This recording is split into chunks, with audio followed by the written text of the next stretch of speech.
Hi, I'm Eric Kelly from KellyPlanet.com. This is a close look at Star Trek The Next Generation, Season 4, Episode 8, Future Imperfect. The Enterprise is conducting a security survey of the Onias sector near the neutral zone. Despite our proximity to Romulan territory, the mission has been quiet and uneventful. I bet that won't last long. Hey, there's Commander Riker reminding us that Jonathan Frakes can play the trombone, for real. It's his birthday, and I'm not going to bother to look up the star dates, but Frakes would have been 38 here. Data and Picard don't want to miss the party, and then Lieutenant Gleason says, now, we've seen this guy before, but check out this delivery after what Data says. Sir, I find it interesting how much importance humans place on celebrating the day of their birth, a day they cannot possibly remember. Captain, I am detecting some unusual fluctuations in subspace frequencies. That just seems really odd to me. Anyway, Data says they are being probed, and it's coming from Alpha Onias 3. Could it be a secret Romulan base? Data says Alpha Onias 3 is barren and inhospitable despite being Class M, and there are no life signs. But we have traced residual energy readings to a cavern 2 kilometers beneath the surface. Romulans. It is possible. I suppose you'll just have to go down there and find out. So they beam down to this matte painting, but it looks pretty empty. Oh look, they have those flashlights that bother me. Haven't seen those in a while. Geordi says the air is kinda bad and their tricorders are all scrambled. Time to beam up. Hey, there's the lady from Lost we saw in the last episode. Anyway, there's a transporter problem and we wake up in sickbay. That's Patty Yasutaki as Nurse Ogawa, and this is the first time we see her. And what's up with Bev? Beverly. Will, you remember me. What else do you remember, Captain? Captain. Yeah, so this is really weird. Riker says the last thing he remembers is Alpha Onias 3, and she says, yeah, that happened 16 years ago. Apparently he has Alterian encephalitis, and it's been dormant since that day, but it kicked in 10 days ago, and he just woke up from a coma. Got it? Well, he's been captain of the Enterprise for 9 years. If you haven't seen this episode before, you're probably thinking, what about the Titan? But they cover that. There's a female Klingon officer, which will be a thing on Voyager. The doc says Geordi and Worf are fine, the virus just infected Riker. Bev calls for Deck 8 for the captain's quarters, and Commander Riker's quarters were on Deck 8, but the captain's quarters on a Galaxy-class ship was on Deck 9, in case that's a thing. But no, he wants to go to the bridge. I said main bridge. Computer's been slow all morning. A processing attenuator is down. Commander LaForge has been running a level 1 diagnostic on it to isolate the problem. Okay. Holy crap, LeVar Burton has eyes. This will be a thing in the movies and Voyager. Worf's set up, so where's Data? And there's a Ferengi officer, which will be a thing on Deep Space Nine. Worf is being kind of weird, and oh, there's Data. Data, I haven't remembered a day for the last 16 years. Captain, Warbird uncloaking. On screen. Shields up, red alert. They're all like, what? Captain, we've been expecting the Decius. Then Worf says they're being hailed by the Admiral. No on screen. Admiral Picard. Deanna, How are you feeling? I've been better. Bacterial viruses could be a nasty business. That's an understatement. We'll discuss this after we've transported over. Picard out. So there's Admiral Picard and I guess Commander Troy. They don't have pips anymore, so I have to get a good look at her comm badge. The doc tells him, yeah, he has memory loss, pretty much everything since Alpha Onias 3. Okay, we have a lot to catch up on. 4 years ago, a Romulan ship drifted into Federation space and was losing life support. Riker and the Enterprise came along and saved the day, and there have been peace talks ever since, which just so happens are to conclude a few days from now. Where you will complete the negotiations and sign the treaty. I am in no condition to negotiate with the Romulans or with anyone else. Despite your condition, there is no one better equipped to deal with the Romulans than you. Admiral Picard says, we'll get you up to speed, it'll be fine. So Riker says, okay, let's do it. But first we need to get the Romulan ambassador from the Decius. Now we're in Riker's quarters and there's a kid playing the trombone. Who could that be? Hi, Dad. You don't remember me, do you? I'm sorry. The kid's name is Jean-Luc, and Troy needs to talk to Riker. Of course, he asks, so who's his mother? Well, her name is Min, and she's been dead for 2 years. Well, that sucks. Troy says, you have a son. Spend time with him, and maybe you can find what you lost. Computer, summarize service record. Riker, William T., Captain. Please restate question. Damn it. Dad? Computer lag. Can't believe Geordi's still running his diagnostic. More computer lag, huh? Well, it's time for the Romulan ambassador. I wonder who that's going to be. Holy crap, that's Tomahawk, and we've seen him a few times before, and he's usually just a big face on a screen and quite a meanie. Played expertly by Andreas Katsulas, once again. It is an honor to be the first Romulan to freely walk about a Federation starship. Ambassador Tomahawk? In Nelvana 3, he threatened to take the hull of the Enterprise home as a war trophy. Many things had changed. All of this is getting a bit hard to swallow for Riker. How can Picard trust Tomahawk? Picard says, yeah, Tomahawk's cool these days. And Troy says, I don't sense any deceit.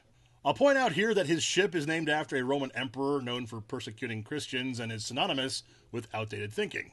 Just saying. The doc chimes in and, oh, Jean-Luc the Kid is injured and they need to go to sickbay. Now, he's fine. He just broke his arm playing Parisi squares. He's a bit young for that. Bev pulls Riker aside and says, oh, come on, you were younger than that when you first started playing. And he's like, yeah, this is my first day being a dad and he almost gets killed. He didn't almost kill himself. He just broke his wrist. You're right.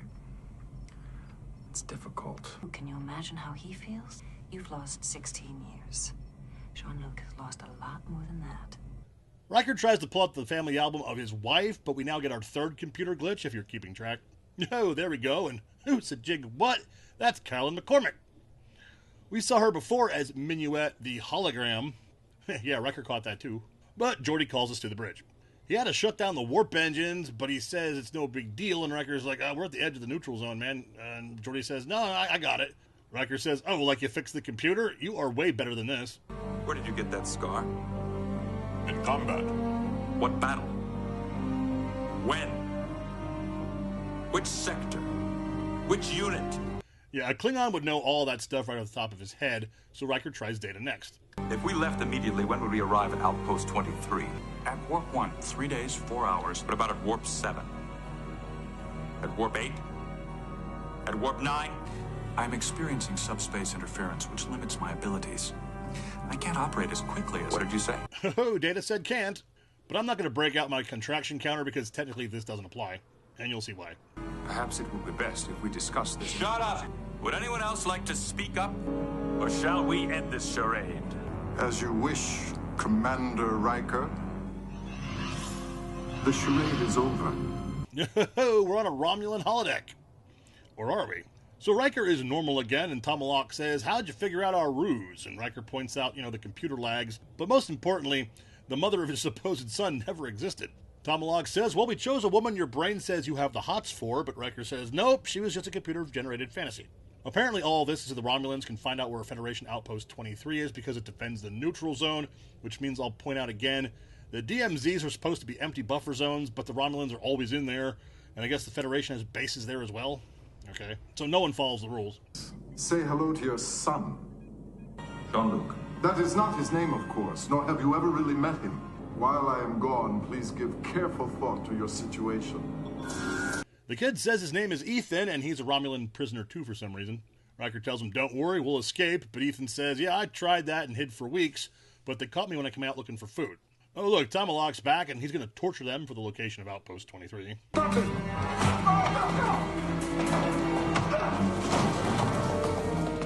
That secret hiding place is yours. This way. Okay, Riker's a big dude, but Ethan's like 12, and Romulans are a lot stronger than humans. Anyway, they have a disruptor which helps, and go and hide. I was going to ask why there's this huge space inside the walls, but Ethan says it used to be a storeroom that was kind of boarded up when the Romulans rebuilt the base, so okay. They can't escape by shuttle, so Riker says, well, maybe we can send out a message. But Ethan says, no, that won't work. All the comms are encrypted by voice command. Riker says, well, do you know whose voice? Only Ambassador Tomahawk. Who? Tomahawk. Ambassador Tomahawk? Tomahawk is a Romulan captain. The only time he was ever called ambassador was in a holodeck fantasy. How do you know about that? Tomahawk is in fact a commander, not a captain. Anyway, Ethan is up to something too. He tries to talk his way out of it, and Tomahawk shows up, but Riker says, no more games, I'm out. So that's all fake too, and we're back to the matte painting from the beginning of the show. There is no question about it, sir. It is his signal. Picard to Commander Riker, do you read me? Riker to Picard. I'm here. What is going on down there? I'm not sure yet, sir. But I think I'm about to find out. The story is that Ethan really is just a kid, and his world was invaded by the Borg or the Husnach, we don't know. Before they were killed, his parents set him up with a super holodeck that can read his mind and give him anything he wants. He kind of kidnapped Riker because he wanted a friend. This kind of thing happens with Hoshi on Enterprise eventually. You don't have to stay here anymore. My name is Barash. To me, you'll always be Jean-Luc. 2 to transport.